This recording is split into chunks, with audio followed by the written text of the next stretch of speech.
లోక్సభ ఎన్నికల్లో యువరాజ్ పోటీ చేస్తున్నారనే ప్రచారం జోరుగా సాగుతుంది.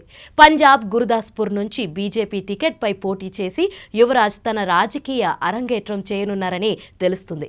సోషల్ మీడియాలో జరుగుతున్న ప్రచారంపై మాజీ క్రికెటర్ యువరాజ్ సింగ్ చెక్ పెట్టారు. అందులో నిజం లేదని, తాను ఎన్నికల్లో పోటీ చేయడం లేదని తేల్చి చెప్పారు. రాజకీయాల కన్నా ప్రజలకు సాయం చేయడమే తనకు ఇష్టమన్నారు. యూబీకేఎన్ ఫౌండేషన్ ద్వారా పేదలకు తన వంతు సాయం చేస్తానని చెప్పారు.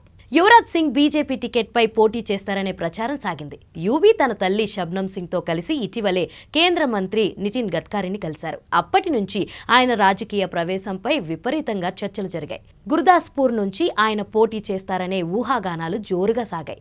గురుదాస్పూర్ నుంచి సెలబ్రిటీ అభ్యర్థులను బరిలోకి దింపిన చరిత్ర బీజేపీకి ఉంది. యువరాజ్ సింగ్ అభ్యర్థిత్వంపై వస్తున్న ఊహాగానాలను ఇది మరింత బలం చేకూర్చింది. 2019 లోక్సభ ఎన్నికల్లో బీజేపీ తరపున పోటీ చేసిన ప్రముఖ బాలీవుడ్ నటుడు సన్నీ డియోల్ కాంగ్రెస్ సిట్టింగ్ ఎంపీ సునీల్ జాఖర్ ను ఓడించారు.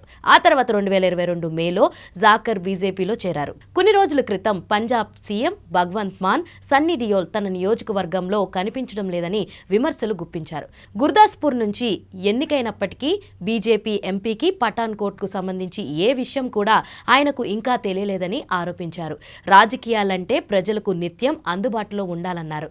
అంకిత భావంతో రాష్ట్రానికి సేవలు అందిస్తున్న నాయకులు రాష్ట్రంలో చాలా మంది ఉన్నారని మాన్ అన్నారు.